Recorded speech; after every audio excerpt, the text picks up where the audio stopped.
हैं वैदिक संस्कृति के अध्येता डॉक्टर अरुण कुमार जायसवाल जी। नमस्कार। नमस्कार।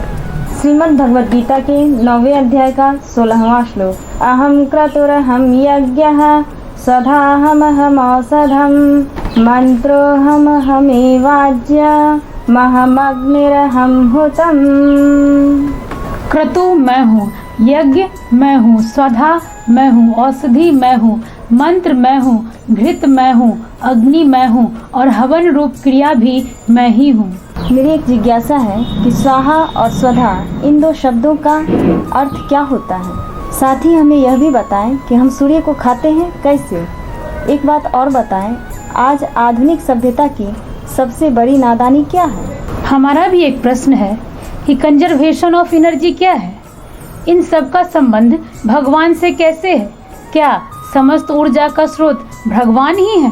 सामान्य क्रम में ये दिखाई देता है कि ये यज्ञ के बारे में कुछ बात है, लेकिन भगवान कहते हैं यह यज्ञ की जो प्रक्रिया है, यज्ञ की प्रक्रिया में प्रयोग की जाने वाली जो भी वस्तुएं हैं, जो स्वरूप है, उसका प्रत्येक घटक मैं हूँ।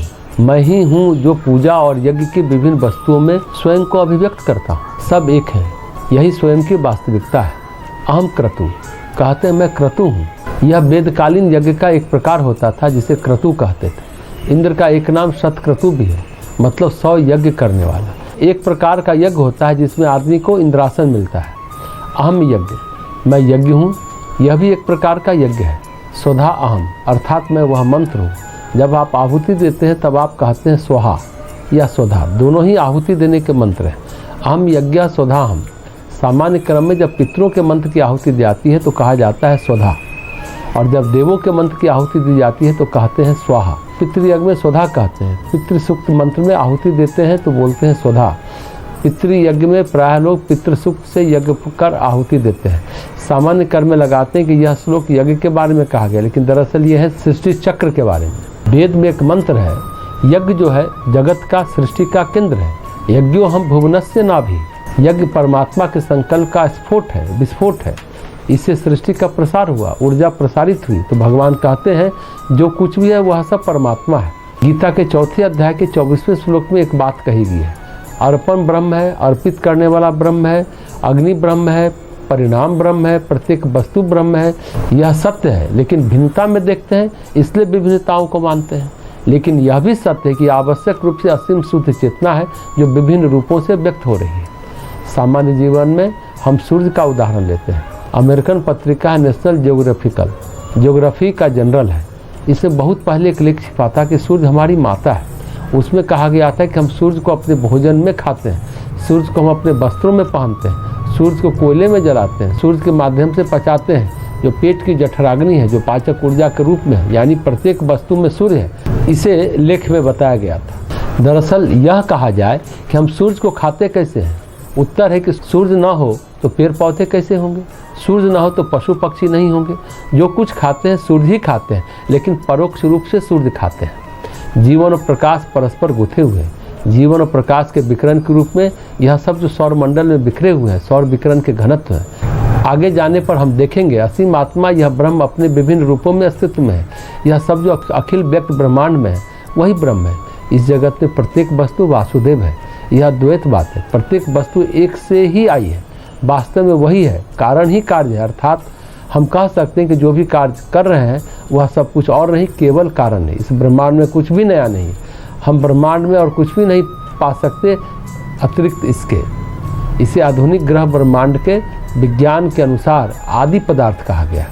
इसमें से ब्रह्मांड आया और विकसित हुआ, और हम ऊर्जा के बचत नियम बताते हैं, कंजर्वेशन ऑफ एनर्जी, कि वही ऊर्जा समग्रता में विराजमान है। इसमें कुछ भी घटाया जोड़ा नहीं जा सकता, लेकिन यह अनेक रूपों में व्यवस्थित किया जा सकता है। अतः पूर्ण एकत्व का यही विचार है। एक से ही ब्रह्मांड आया और एक ही में लौट जाता है। वेदांत में, अद्वैत दर्शन में यही बात कही गई है। हम अपनी एकता प्रत्येक वस्तु के साथ पाते हैं, अपना एकत्व प्रकृति में भी साथ पाते हैं। यदि हम इसे अलग मान लें तो हम इसका शोषण करने लगते हैं, इसे नष्ट करने लगते हैं। लेकिन हम यह समझ लें कि अनिवार्यतः सब कुछ एक है, यह जान जाए कि एक बड़े प्रकृति के साथ कैसा व्यवहार किया जाता है। यही आधुनिक सभ्यता की कमी है। प्राचीन सभ्यता में प्रकृति के साथ गहन संबंध में ये विचार था। आज की आधुनिक पश्चिम प्रकृति उसी को समझने की कोशिश कर रही है। भगवान जब कहते हैं मैं ही सृष्टि चक्र की प्रत्येक वस्तु हूँ, इसका मतलब है कि प्रत्येक में ऐसा ही व्यवहार करना चाहिए कि स्वयं परमात्मा से परमात्मा का हम अर्चन कर रहे हैं, परमात्मा का हम पोषण कर रहे हैं, हम परमात्मा से पोषित हो रहे हैं। अर्चत पोषण वंदन नंदन नमन करने से वे चीज़ें वे ऊर्जाएं हमारे पास सकारात्मक रूप से लौट जाएंगी। ऊर्जाएं लौटती हैं, आह लौटती है, लौटती सब चीज़ है। हम किसी का शोषण करें तो वह चीज़ भी लौटती है, लेकिन जब ऊर्जाएं सकारात्मक रूप से पोषण देती हैं तो हमें भी सकारात्मक पोषण मिलता है। श्रीमद् भगवद गीता के 9वें अध्याय का 17वां श्लोक। पिताहमस्य जगतो माता धाता पितामहः वेद्यं पवित्रमोंकार ऋक्साम यजुरेव च। इस संपूर्ण जगत का दाता अर्थात धारण करने वाला एवं कर्मों के फल को देने वाला पिता माता पितामह जानने योग्य पवित्र ओंकार तथा ऋग्वेद सामवेद और यजुर्वेद भी मैं ही हूँ। एक प्रश्न है कि भगवान इस जगत की माता भी है, कैसे? सभी धर्मों में भगवान को पिता तो माना गया है पर माता नहीं, इसका क्या औचित्य है? हमारा भी एक प्रश्न है कि चारों वेद में किस किस ज्ञान की बातें हैं? भगवान इस श्लोक में कहते हैं कि मैं इस जगत का पिता हूँ, माता धाता पितामह सभी। मैं वह जानने योग्य वस्तु हूँ, मैं वह सब हूँ, मैं सबसे प्रथम हूँ। भगवान इस जगत के पिता हैं। यह बात यहूदी धर्म, इस्लाम धर्म और ईसाई धर्म में भी है।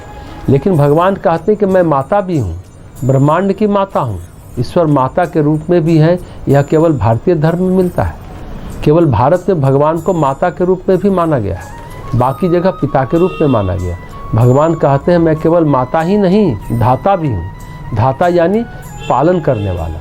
फिर भगवान कहते हैं पितामह अर्थात मैं दादा भी हूँ सबका। फिर कहते हैं एक ही जानने योग्य सत्य पवित्रता प्रदान करने वाला ओंकार है। हम इस जगत से कुछ जानना चाहते हैं तो वह है ज्ञान, जो अंत में हमको सर्वोच्च पद पर ले जाएगा। ब्रह्मांड की विभिन्न वस्तुओं को उसके जड़ तक ले जाइए। अगर किसी के जड़ तक पहुँचते हैं तो हम भगवान तक पहुँच जाएंगे।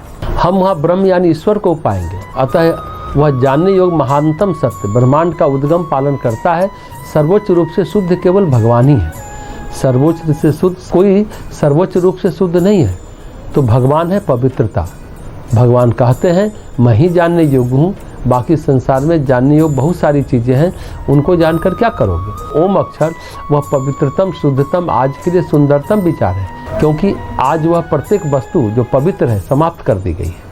आज कुछ भी पवित्र नहीं है, कुछ भी शुद्ध नहीं है, कुछ भी धार्मिक नहीं है। ऐसा कुछ नहीं जिसके प्रति हम श्रद्धा दिखा सके। ये बात बड़ी गंभीर है। ऐसा न तो व्यक्ति मिलता है न तो वस्तु मिलती है जहाँ पर हम अपनी श्रद्धा को टिका सकें। प्रत्येक बात भौतिकता पर आ गई है। आज की सभ्यता की बड़ी दुर्बलता है यह। जब हम अपनी माता का सम्मान करते हैं तो माता को किसी तीसरे आधार पर देखते हैं। एक निश्चित भाव को तोड़कर पवित्र रूप में माता के साथ पूरी पवित्रता नहीं है। पैसे से संबंधों पर प्रभाव फिर दिखते हैं। माँ इसके साथ पक्षपात करती है, उसके साथ वैसा करती है। आज की सभ्यता में पवित्रता नहीं है। उसमें आज जो भी चीज़ें उपयोग में ली जा रही है, प्रयोग में ली जा रही है, उसमें कोई भावना नहीं है। जो कुछ है पवित्र वो समाप्त हो चुका है। आज वैवाहिक संबंध पवित्र कहाँ रह गए? प्रत्येक बात सांसारिक है। इस प्रकार पवित्रता की क्षति से जीवन बिल्कुल नीरस और निम्न स्तरीय हो गया। जीवन से पवित्रता मिट गई तो जीवन का स्तर बड़ा घटिया हो जाता है। जीवन को नीरस नहीं नीरज होना चाहिए। जल में कमल की तरह होना चाहिए। जल में कमल जैसे खिलता है और सुगंध बिखेरता है। आज जीवन से पवित्रता मिट गई है। जीवन का स्तर बड़ा घटिया हो जाता है। आदमी एक अजीब सी आत्मग्लानि में, अजीब से पेशोपेश में, अजीब से द्वंद्व में, अजीब से मनोग्रंथियों में, गांठों में जीता है। पवित्रता जीवन का एक परम सुख, परम सुकून है। परम शांति अगर कहीं है तो वह पवित्रता में है। पवित्रता में एक बात है, पवित्रता में कोई आदमी किसी से कुछ चाहता नहीं है, मतलब आत्मा में रहता है। ऐसा लगता है जब पवित्र शब्द का महत्व आता है, जगत के पवित्र वस्तु में एक आयाम पवित्रता का है। ऐसा भगवान इस श्लोक में कहते हैं। हम जो प्रस्तुत करते हैं पवित्र बना देते हैं। जगत की प्रत्येक वस्तु में अगर मैं विराजमान हूँ, गंभीरता से खोजा जाए तो सब जगह पवित्रता मिल जाएगी। इसलिए इसे समाप्त मत करिए, भुलाइए मत। अगर इसकी उपेक्षा हो जाएगी तो संस्कृति बहुत दुर्बल हो जाएगी, बहुत दुर्बल हो जाएगी। अतः पवित्रतम सर्वोच्च ओंकार शब्द भगवान ही है और ओंकार शब्द में ही ऋग यजु साम निकला है। पहले तीन ही वेद थे, ऋग्वेद, सामवेद और यजुर्वेद। वेद त्रयी कहा जाता था पहले, बाद में अथर्ववेद आया। तब वेद बने 4। बहुत बाद में तो ऋक में जो गान हुआ भगवान की स्तुति है। परमात्मा को विभिन्न रूपों में देखा गया, विभिन्न रूपों में अनुभव किया गया, और इन शुद्ध रूपों में उनकी शुद्ध अनुभूति है ऋग। और यजुर्वेद में क्या है? उसका कर्मकांड है, उसका जीवन के लिए कैसे उपयोग किया जाए उस ज्ञान का। ऋक में ज्ञान है, यजुर्वेद में उसका उपयोग, और साम में पवित्र स्तुतियाँ हैं। तो भगवान कहते हैं वह सब कुछ मैं ही हूँ। और अथर्ववेद बाद में आया, उसमें सांसारिक ज्ञान है, रत्नों का, मणियों का, जड़ी बूटियों का ज्ञान है। सांसारिक जानकारी की चीज़ें अथर्ववेद में है, रोग निवारण की बातें, दुख कष्ट पीड़ा निवारण की बातें। लेकिन आदमी ऋग्वेद के जैसे जीता है तो अथर्ववेद की उसे ज़रूरत नहीं पड़ेगी, ये भी बात सत्य है। लेकिन अगर ऋग्वेद की स्थिति नहीं है, वो स्तर चिंतन का नहीं है, तो हमें अथर्ववेद की ही ज़रूरत होती है। ऋग्वेद से ज्ञान से आप अपने दुख पीड़ा को दूर नहीं कर सकते हैं। जब अथर्ववेद से हम पीड़ा को दूर करेंगे तो ऋग्वेद तक पहुँच पाएंगे।